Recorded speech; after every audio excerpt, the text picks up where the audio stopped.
Hello everyone, আসসালামু আলাইকুম। কেমন আছেন সবাই? আশা করি অনেক ভালো আছেন। খুবই চমৎকার একটি টিউটোরিয়াল পারপাসে আপনাদের সবাইকে স্বাগতম জানাচ্ছি। আজকের এই টিউটোরিয়াল পারপাসে আমরা দেখব কিভাবে খুব সহজে একটা মিউজিক ভিডিও ছোট্ট একটা ইফেক্ট ক্রিয়েট করতে হয়। তো সেই বিষয়টা আপনাদেরকে আমি এই ভিডিওতে এখন দেখানোর চেষ্টা করব। তো শুরুতে আমি যদি এখান থেকে প্রিমিয়ার পদে চলে যাই, তাহলে দেখতে পাচ্ছেন এখানে কিন্তু একটা ফুটেজের মধ্যে ইফেক্টটা ইউজ করেছি এবং এখানে দুই রকমের কিন্তু আমি ইফেক্ট এখানে কিন্তু ইউজ করে নিয়েছি। তো এই যে ইফেক্টটা আমরা কিভাবে ক্রিয়েট করতে পারি, তো সেই বিষয়টা আপনাদেরকে আমি এই ভিডিওতে এখন দেখানোর চেষ্টা করব। তো আমি আশা রাখি আপনারা পুরো ভিডিওটি জুড়ে থাকবেন। তো এখানে আর কথা না, চলুন শুরু করা যাক। তো শুরুতে আমি কি করবো, আমি এখানে আপনাদের বোঝানোর জন্য এই ফুটেজটা এখানে কপি করে নিচ্ছি। তো দেখতে পাচ্ছেন আমি এখানে কপি করে নিয়েছি এবং এখানে যে র ফুটেজটা, এখানে কিন্তু কোনো প্রকার ইফেক্ট কিন্তু এখানে নাই। তো এটাকে আমরা এই যে ইফেক্টটা আছে এটাকে ক্রিয়েট করার জন্য আমাদের একটা ইফেক্টের প্রয়োজন হবে, সেটা হচ্ছে ডিরেকশনাল ব্লার। তো সেজন্য আমরা কি করব, আমরা এখান থেকে চলে যাবো ইফেক্টের, দেন আমরা এখানে লিখবো ডিরেকশনাল ব্লার। তো ডিরেকশনাল লেখার সাথে সাথে এখানে দেখতে পাচ্ছি ব্লার অ্যান্ড শার্পের অধীনে কিন্তু আমরা এই যে ইফেক্টটা কিন্তু আমরা এখানে পেয়ে যাব। তার আগে আমাদের কি করতে হবে, আমাদের এই যে লেয়ারটি আছে অর্থাৎ যে মেইন যে র ফুটেজটা আছে এটাকে ডুপ্লিকেট লেয়ারে কনভার্ট করে নিতে হবে। তো সেজন্য আমরা কি করব, অল্ট বাটন প্রেস করে ধরে রেখে যদি আমার মাউসটাকে একটু ড্র্যাগ করে, তাহলে কিন্তু কি হবে, এটা কিন্তু ডুপ্লিকেট হয়ে যাবে।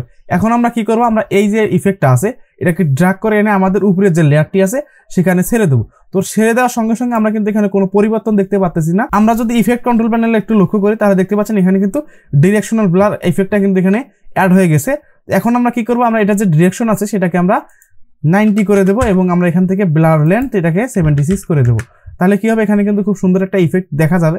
কিন্তু কথা হচ্ছে এখানে কিন্তু ব্লারটাই দেখা যাচ্ছে, এখানে যে গ্লো যে ব্যাপারটা সেটা কিন্তু এখানে আসে নাই। তো এটাকে আনার জন্য আমাদের কি করতে হবে, আমাদের এখান থেকে ব্লেন্ড মোডটা আছে সেটাকে আমরা এখান থেকে স্ক্রিন করে দেবো। তাহলে কি হবে, এখানে সেই ইফেক্টটা বা এই যে গ্লো ইফেক্টটা এখানে ক্রিয়েট হয়ে যাবে। এখন কথা হচ্ছে এখানে যদি গ্লো ইফেক্টটা যদি বেশি হয় তো সেটাকে আমরা কিভাবে কমাবো। তো সেই ক্ষেত্রে আমরা কি করতে পারি, এটা যে অপাসিটি আছে সেটাকে আমরা যদি একটু কমাই দেই, অ্যারাউন্ড 67 বা 60 আশপাশে যদি রেখে দেয়, তাহলে কিন্তু খুব সুন্দর একটা ব্যাপার হয়ে যাবে। তো এখন আমাদের গেল, এটা হলো সাধারণ ইফেক্ট। আমরা কিভাবে এটাকে আরো অ্যাডভান্স লেভেলে কিছু করতে পারি। তো সেই ক্ষেত্রে আমরা কি করব, আমরা এটাকে আবার একটু কপি করে নিচ্ছি এবং আমরা কি করব, আমি এখান থেকে এটাকে আবারও ডুপ্লিকেট করে নেব। ডুপ্লিকেট করার পর আমরা এখান থেকে কি করব, আমাদের যে ইফেক্টটা আছে ডিরেকশনাল ব্লার সেটাকে ড্র্যাগ করে এনে আমরা এখানে ছেড়ে দেবো এবং আমরা কি করব, এটা ডিরেকশন যে লেন্থটা আছে সেটাকে আমরা কি করব, ডিরেকশনটা আমরা 45 করে দেবো এবং আমরা ডিরেকশন লেন্থটা আছে সেটাকে আমরা 76 করে দেবো। তাহলে কি হবে, এখানে ব্যাপারটা হয়ে যাবে 45 ডিগ্রি অ্যাঙ্গেলে কিন্তু এটা হয়ে যাবে। এখন আমরা কি করব, পূর্বের মতো আমরা কি করব, এটা যে ব্লেন্ডিং মোড আছে সেটাকে আমরা কি করব, আমরা এখান থেকে স্ক্রিন করে দেবো এবং এটা যে অপাসিটি আছে সেটাকে আমরা 67 করে দেবো। এবং সেম ভাবে আমরা কি করব, যে ইফেক্টটা এখানে অ্যাপ্লাই করলাম যে লেয়ারের উপর, সেই লেয়ারটা আবারও আমরা এখান থেকে কি করব, ডুপ্লিকেট করে নেব। এবার আমরা কি করব, এটা যে ডিরেকশনটা আছে সেটাকে আমরা -45 করে দেব। তাহলে কি হবে, একদম ডায়মন্ডের মতো একটা ক্রসিং ইফেক্ট তৈরি হবে এবং আমরা যদি একটু প্লে করি তাহলে ব্যাপারটা কিন্তু এখানে খুব সুন্দর কিন্তু দেখা যাচ্ছে।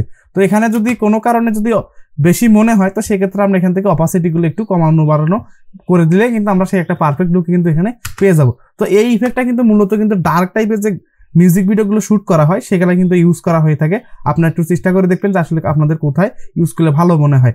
তো এই ছিল আজকের ভিডিও। কেমন লাগলো ভিডিওটি অবশ্যই কমেন্ট করে জানাবেন। দেখা হচ্ছে পরবর্তী আরো কোনো নতুন কোনো টিউটোরিয়াল পারপাসে।